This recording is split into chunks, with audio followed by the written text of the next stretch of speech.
And now for PC Master Race, well, Star Trek Master Race. We'll talk about that later.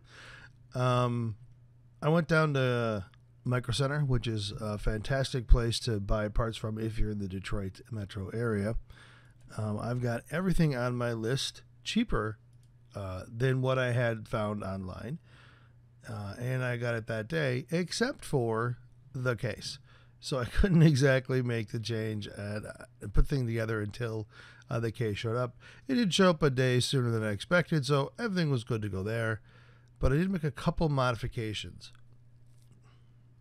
I went in and I used the, let's see, X470.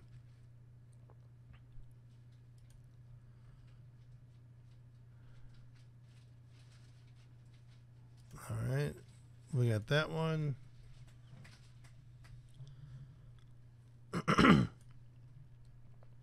I got an AMD Ryzen 5 instead of the 7, the 6 cores. I got the Asus X470F instead of the Ultra. I did change the memory as well, just because they didn't have the one that I wanted there, but they did have the 32 gig Kingston Hyper-Fury X. It was 32 gig, 2400 DDR4, two 32 gig sticks. And we'll go with that one, the Fury. Everything else was pretty much the same. I did decide on the rectangle, of course, case because there wasn't a whole lot of other choices. I did pick the PUBG edition of the H700 NZXT case. Looks awesome. I also got a frying pan hockey puck, headset puck to put on the front. It looks phenomenal. At least I say so, and that's what counts. So we're good to go here. I will walk you through the build and run it through in fast speed because you don't want to take the entire amount of time it took. It did come out with about 348 watts at this point. I've had no problems with any sort of heat once I got a couple things figured out, which we'll talk about as we go. Once it was put together, case and is all done, phenomenal beast, does great. Again, you could shave off some corners. Oh, I did change his power supply too. On a cheaper one, I thought a better deal. We got the, we as in the royal we, got the Thermal Take RGB 750. Where is it? I got the 750 gold. There you go. There's 109 right there. All right. And actually I got it cheaper. It was on sale. I got it for $99, I believe. So I went with the Windows 10 Home. I did go with the USB instead of the optical disc because I don't have an optical disc on this particular PC. I could have hooked it up to the network and done it that way, but I decided not to. Everything else I stuck with. The cooler, the WindForce card I picked, and it worked out pretty well. There were some bumps along the way. It was the toughest build I've ever done. Of course, I've done 4, so it's not that many, but it wasn't that difficult. It was just some things that had changed on the motherboard I hadn't expected. Spent some time trying to figure that out and debug it. And one piece on the motherboard was different than the way it was supposed to be according to the manual. Gee, what a shock. So, okay, let's get started on looking at this.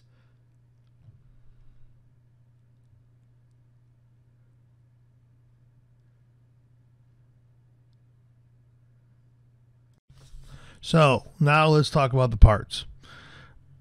When looking at computer parts, I take a couple things from my grandma, fun enough.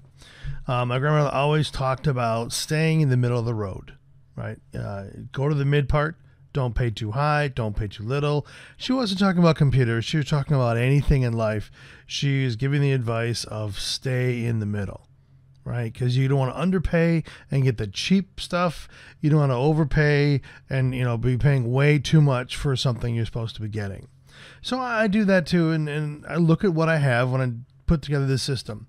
So last week, 1 or 2 weeks ago, when I did the list and walked through the initial PC part picker, I did that and I was happy with it. And I started looking around and looking at a couple sites that give me a price comparison as well as capability comparison versus price. So I started with PC part picker, and all these sites are listed below in the links. So PC part picker with system builder. I also then use something called it's cpubenchmark.net. They also have a video card benchmark.net. This is Passmark software.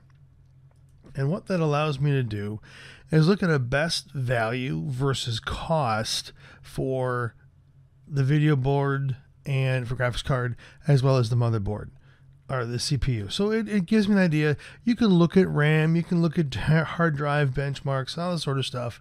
You can also look at a system-wide. This whole thing is set out to drive and help you decide what you want to do.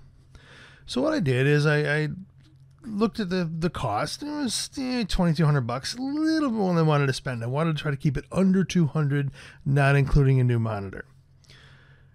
So I didn't add a monitor to my list, and I went in, and after going through PC part picker, it was $2,200-ish. So I'm like, all right, what do I want to do?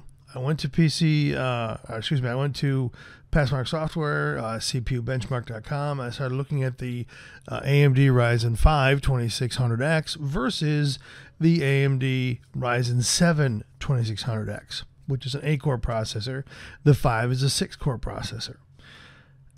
And the first thing I thought about, and it really no current games, no future planned games take advantage of 8 cores.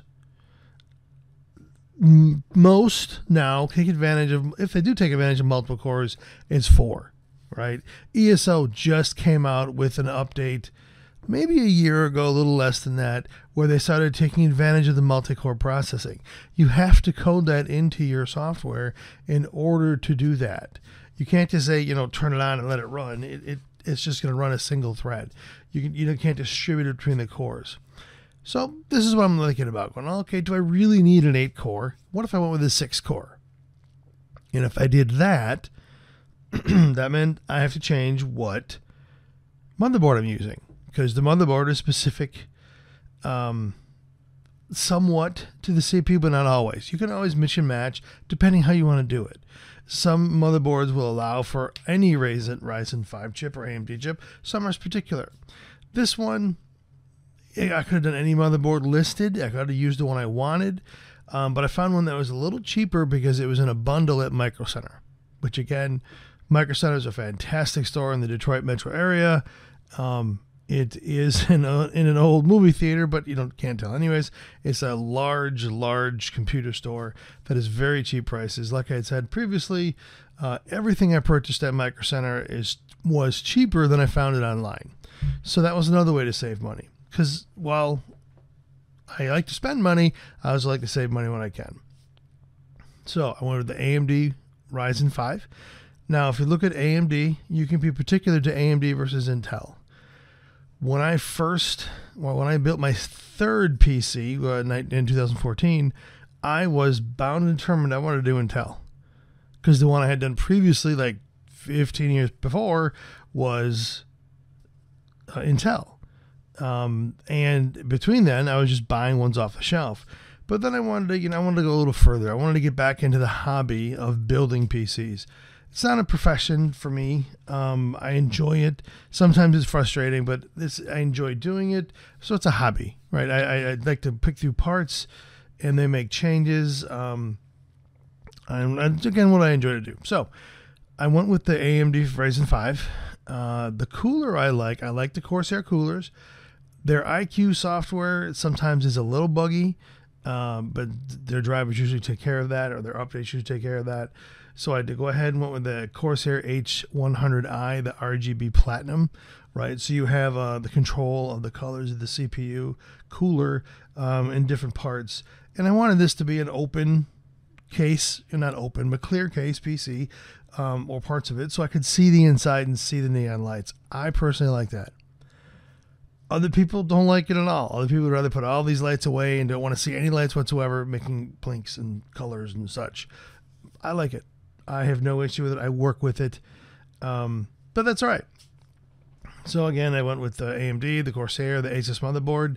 When I did go to Micro Center, I used Corsair memory last time. Works fine for me. Corsair, Crucial, excuse me. I used Crucial memory last time. And I had Crucial pair picked out for this time when I got there to Micro Center. They didn't have that particular version of Crucial memory in stock. And there was a cheaper pair, Kingston Fury 32 gig DDR4 2400 that was a little bit cheaper, and it was in stock. I go, all right, I'll go with that one. So again, I pulled out my phone and the PC part picker and made sure I moved things around so that I check for compatibility. So the memory to me is something to think about. It's not something to stress over. I'm not going to look at too much about different parts of memory, latency and all that. Right now, with what I'm doing with gaming, with the games I'm doing, even as advanced as they're getting, and I get to advance doing my own, latency of 11 versus 15 is not going to be visibly different. What will be visibly different are optimizations in the software of the game and the networking of the game and how it does it. Latency of the memory between 11 milliseconds and 15 milliseconds is not going to be it, in my opinion. All right, so I went with the Kingston 32 gig, DDR4 2400. Samsung solid state drive, the SSD. When I bought one in 2014, or built, from the computer I was building then, I went with the 256. Right, it was $150. I mean, not too. Yeah, well, no, it's not exactly 256 because of the way SSDs work, but that's okay. We don't have to get into that. But it was a smaller drive. Right. I'm like, all right, I'm just going to use it for Windows. I'm just going to use it for that. I'm not going to use it for anything else, and I'm just going to move forward. Well, like it or not, some applications really make it hard for you to change it not to be installed in the C drive. So that C drive eventually started to get full. As I started doing more of this video recording and podcasting, my hard drive, which was 1 terabyte, got full real quick. Between the podcasting and the development I'm doing for Android, for PC, for Mac, well, not Mac on here, but the whole idea is that each prototype was taking up 1, 2, 3 gig. Well, I'd start a prototype and I'm like, great, but I want something different. I don't want to throw it away, right? I have, at least for now, plastic SCM running. I may change that, but for now, that's what I'm running. So I wanted a bigger hard drive because that hard drive, 1 terabyte, got filled real quick. A couple of years, it was packed. And less than that even. So I'm like, all right, what do I want to do? I already have an 8 terabyte Western Digital MyCloud, but that's not really good for development, right? Because it's just not fast enough to develop or store your games on as you're playing it. It's a great NAS drive. But that's what it's for. It's not an internal drive that you're going to write to all the time. So I went with a Seagate Iron Wolf 8 terabyte, 7200 RPM internal hard drive, right? So that's great, perfect. It'll probably do for a couple of years. I'll get another one as I go through. If I need to get more, I will. That's the idea of it. Pop in another hard drive. This particular case has 1, 2, 3 slots for 3.5 internal hard drives, and 1, 2, 3, 4, 5 spots for SSDs. 5 spots for SSDs. That's insane. But that's okay, because as they go cheaper, I can always switch over to SSDs if I need to. Because the 8 or the 1 terabyte SSD was the same price, or very close, to the price of the 250 or 249, whatever it was, megabyte gigabyte, excuse me, 250 gigabyte SSD that I bought 2 years ago. Memory continually gets cheaper. Don't know if that's going to continue that way, but it's been going that way for 50 years. So I don't know if that's going to change. If you think about it, PCs really came about in the 80s, but they had been out in the 70s. So you're talking to 85, 95, 05, 15, almost 50 years PCs have been out. Memory has been getting cheaper all the time. So have hard drives. So if PCs themselves, funny enough, are about the same price. Money-wise is different, but when my friend of mine, his parents had the original PC, or one of the original PCs that IBM put out, it was about, $2,500. Well, guess what? My PC coming out now is about $2,000, right? So very similar in price, extremely different, PC, but again, around that price range. So that's the hard drive. I went with the Gigabyte GeoForce WinForce 2070 8 gigabyte video card. Fantastic video card. Now I did not pick them out because of it, but I got the bundle, the game bundles with the AMD and with the Gigabyte. So I will be joining AlphaSol Division for a little bit because I got that from the AMD. And then I got Anthem from the GeoForce, so I'll be trying that out too. I want to do some reviews on those, but okay, that's a different story. Then I, again, disappointed in the case. Not the one I got. It looks great, looks awesome. I like PUBG. I have good memories of playing PUBG with my sons, but it's still a rectangle, right? I know that's form over function, right? No, I apologize. It's the other way around. It's function.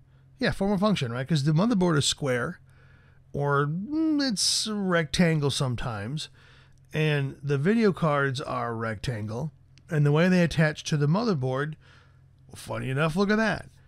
They form a rectangle, right?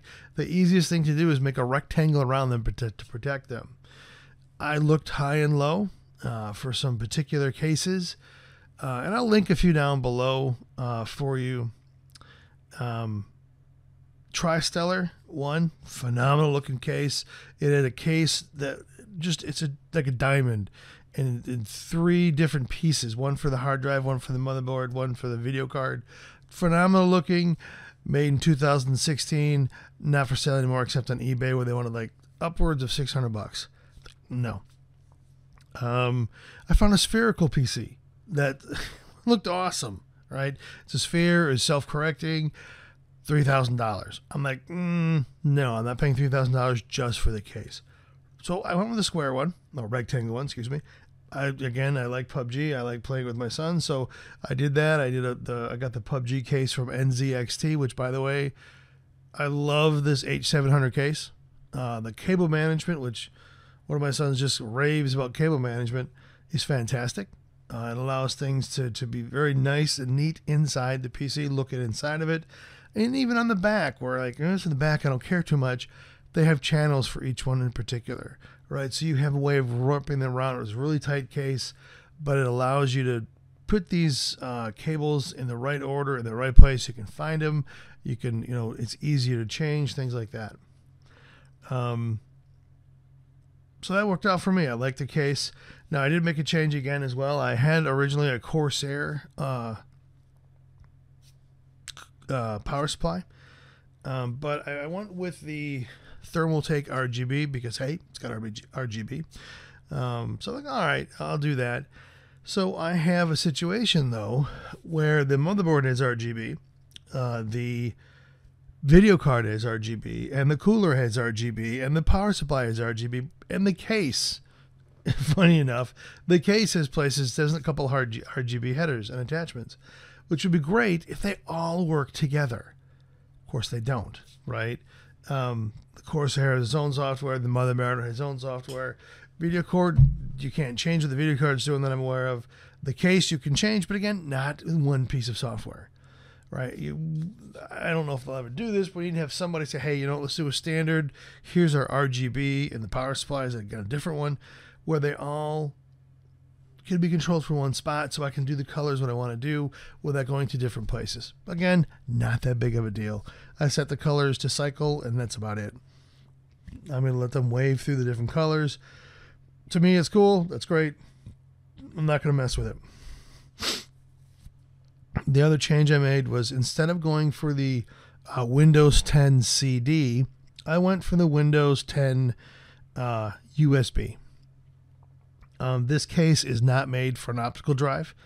There, you could put one somewhere, I guess, if you need to, and pull stuff out, but there's no slot for an optical drive. There's no slot to put a CD in. There's USBs on the top. There's a power button on the top, which, by the way, the LED light around the power button was blinking the other day. I'm like, why is that blinking? It shouldn't be blinking. I mean, look it up.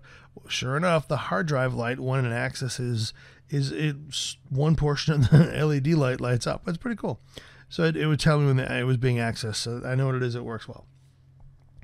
I also went ahead and bought the head puck, or the headphones puck, that looks like a frying pan for PUBG. So there you go. You got the whole frying pan thing going on. All right, so I had it all together.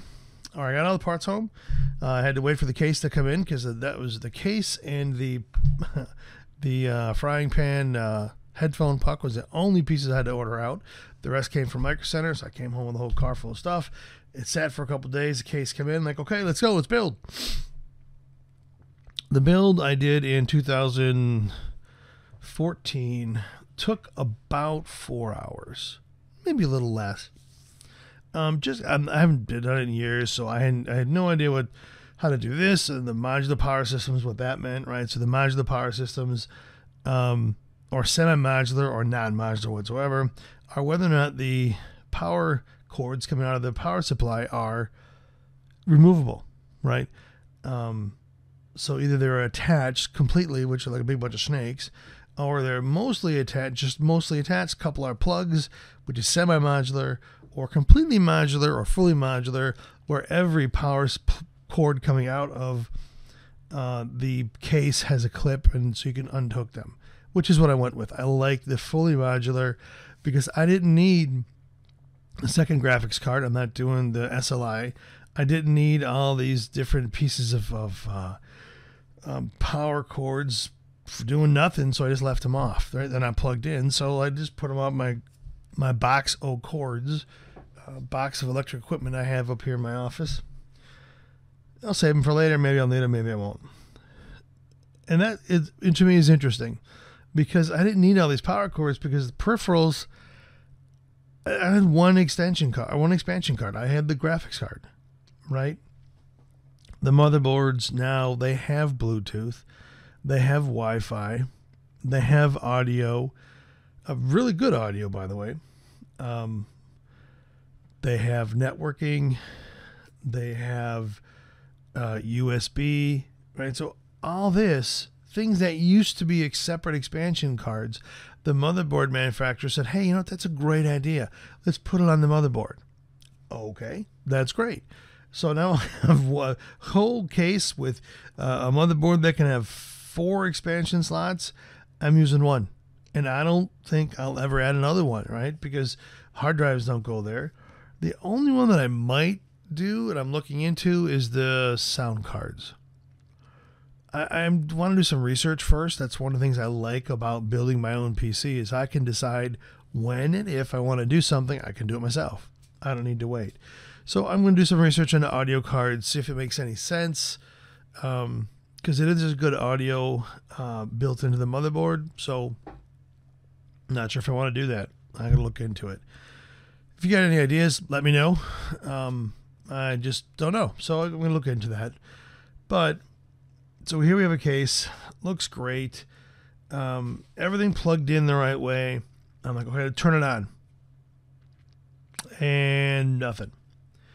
Plugged it in. Yep, checked. I plugged in. Plugged in surge strip. Yep, plugged in the surge protector. I look, going, okay, what's going on? I see one LED lit up on the bottom right of the board. And I look up at the manual, and it's a light that tells you it's on standby power. I go, great, so okay, standby power. That means you turn on the back, you have to push the button at the top, the power button. Okay, I did that, and still nothing. Oh, great. Okay, so what did I do wrong, right? So I then go back through and I go, well, did I put the cooler on right? Did I put the chip in, the CPU in wrong? Because the CPU, the AMD, you have to put it a particular way, and you have to make sure it fits right, and then you clamp it down, and if you don't clamp it down right, you can break some pins, and like, did I break the pins? And the whole rigmarole. I'm like, I can't get this thing to work. I must have spent 4 or 5 hours over a course of a day and a half putzing around, debugging, trying to figure out what's going on.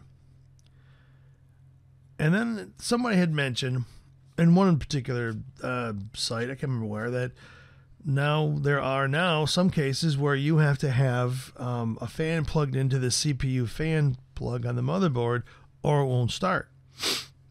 I'm like, I don't know what that's about. So I tried it, plugged the cooler and made sure that, because I had plugged the cooler in a different slot, so I know let's plug in this plug over here. Still didn't work. I'm like, yeah, but that something's there, right?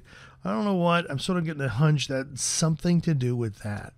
Since it's on standby power, and then I find out there are 4 LEDs that tells you if the first one lights up, the RAM is being tested, and if it shuts off, it's good. The second one, it then checks the CPU. If the CPU is tested, it looks good, it moves on. And then it does a VGA check, and then it does a one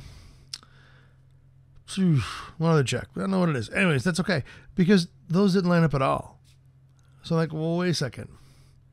What's going on? It's not even getting to the part where it checks the RAM. So I'm like, okay, what do I do? And then I finally decided to, what if I put the cooler on wrong? People screw up, so I'll check. I left the cooler in, the Corsair cooler. The CPU I bought came with a Wraith cooler, which is a water or liquid cooler, even though it's not water. But so even though it's not a liquid cooler, so I'm like, all right, I'll test it. Right, it came with it; it should work, right? So I plugged in the motherboard, plugged in the CPU fan, just moving the cooler to the side, the liquid cooler. Left it plugged in because I wanted to see if the lights came on, but I plugged in the other one. Sure enough, it worked. It got through to the point of all 4 checks, the light shut off, and it was going to boot.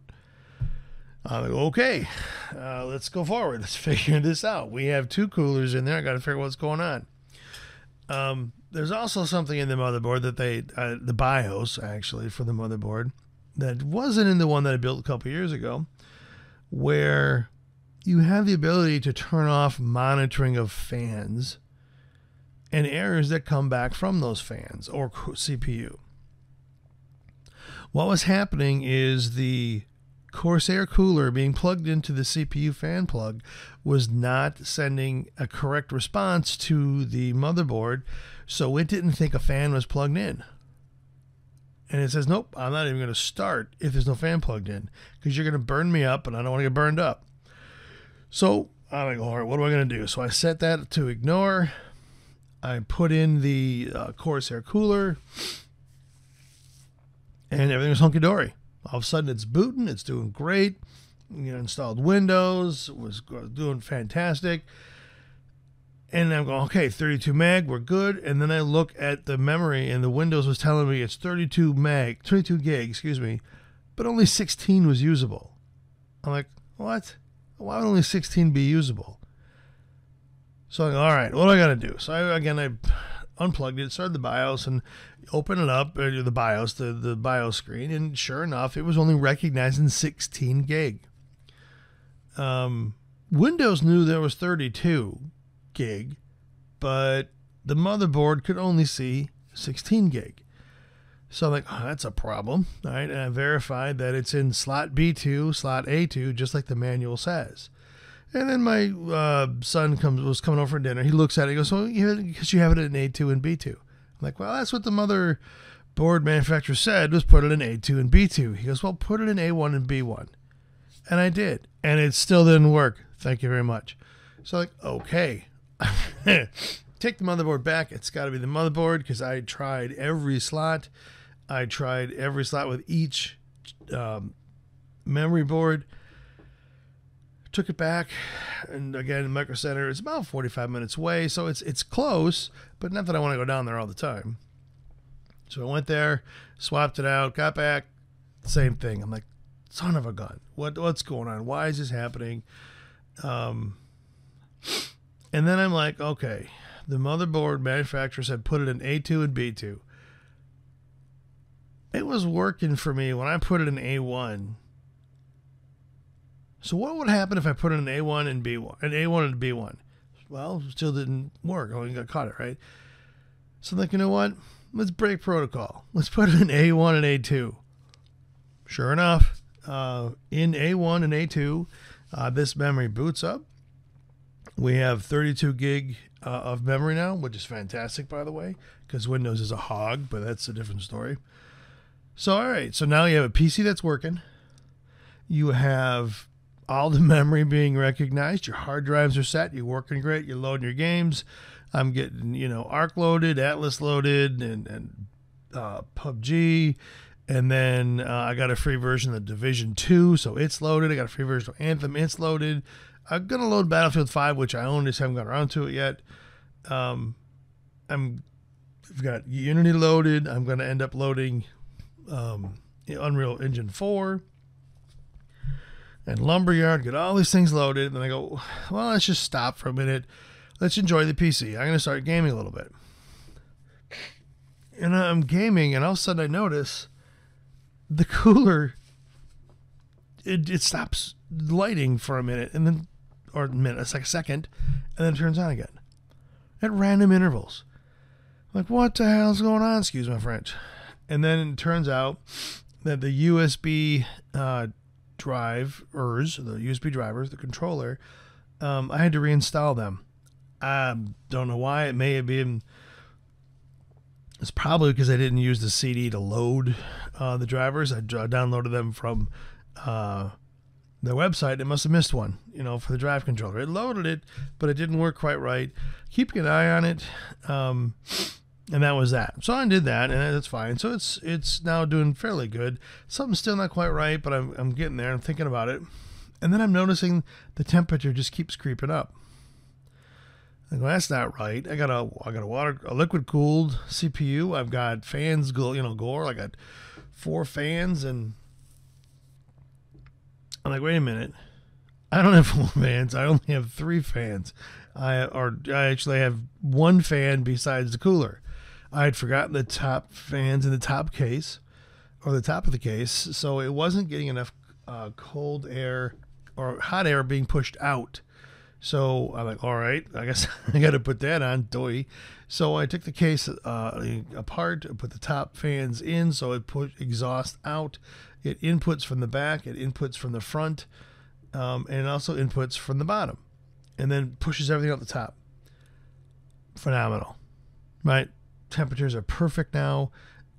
Even running Arc Atlas games that would cause the 4-year-old computer to really heat up, right? And my laptop Predator from 2 years ago to really heat up, and fans would start going and whack. This thing is just handling like a champ, right? It's the way it should be. The video card, the 2070, is fantastic. I haven't done a whole lot of development yet with Unity and with Unreal with it, but I expect it to do phenomenal based on what I have. So I'm very happy with the PC. I'm keeping an eye on it with the USB controller to make sure that's right. I'm not positive it is, because I've got one USB hub that it will not accept. I don't know why it won't accept the USB hubs. I'm going to look into that, do some research, figure that out. One other thing, because I tend to over tighten everything, I'm very careful, but I guess I wasn't careful enough. The clear portion of this case is actually glass, not acrylic, but actually tempered glass. It's beautiful. It gets fingerprints, which I'm terrible at, so it's beautiful, but I got a little bit of fingerprints. But I also tightened too much on the thumb screws, so I broke one. And the other one, I realized it was the wrong screw, and when it unscrewed, it actually broke the portion that attaches it to the case. So I put that screw in. It doesn't exactly look right, but you can't tell, honestly. What you're looking at is the colors of the PC. You're not looking at the thumb screws, so I'm fine with it. To me, it's character, right? It's got a story behind it. So I'm extremely happy with this PC. It was in what I wanted a price range. Now, price ranges are different. 4 years ago, I had a different price range.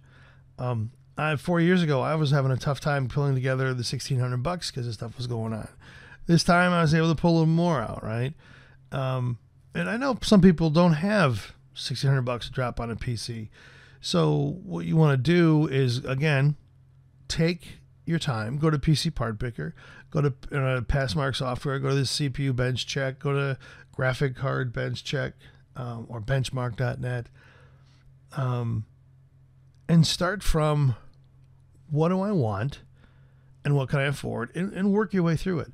There are some really good builds and the PC Part Picker that come in like $800. Now, they're not going to run everything that I run on here, right? But they're good. They'll run today's games. You just got to turn down the colors and the screen a little bit, and so you can run it without killing your fan. But there are good PCs that can do that, right? And I personally enjoy building a PC. It's my choice. But if you don't like to do that, again, go to Dell, go to iBuyPower, Cougar, or a bunch of other ones. You can buy a PC. Go to Gateway used to exist, but not anymore. But you can buy a PC, and that's great. There's nothing wrong with that. My daughter's PC is an off-the-shelf Dell, right? At the time, we only needed something for a graphic art station for some Photoshop stuff she was doing, and so she's still doing it, but she's now using a Surface. That's a different conversation. So we just bought a Dell, right? I tried to see if I could find a way to build a cheaper machine than Dell, and honestly, I couldn't. Dell had a really good deal, so we just bought the Dell. This particular one, if I matched it up against iBuyPower, and iBuyPower was equivalent to the price I paid for this one. Dell would have charged more, even though I like the Alienware PC. Same thing with HP and the Omen. I love the look of it, but that's way too much for what I wanted. $500 more for that. Looks good, a cool looking case, but again, I could spend $500 on a case. 180 is about my limit.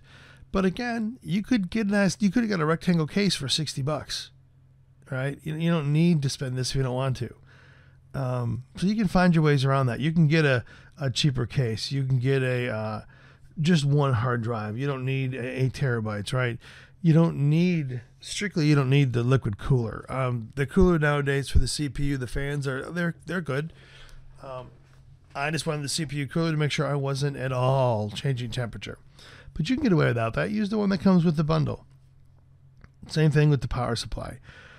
I paid more than I needed to on the power supply because I wanted the RGB, but you don't have to have that, right? So you can take that away. Now you do have to have the Microsoft OEM, right? And there's that. So I had to pay the $119 or whatever it was for the USB for Windows, but that was good. Again, that's where I wanted a price range. You can check out my parts list on PCPartPicker.com. You can email me. You can whatever's on Twitter, but ask me about it. If you have questions that you want about building a PC, just send me a question. It's a hobby I enjoy doing.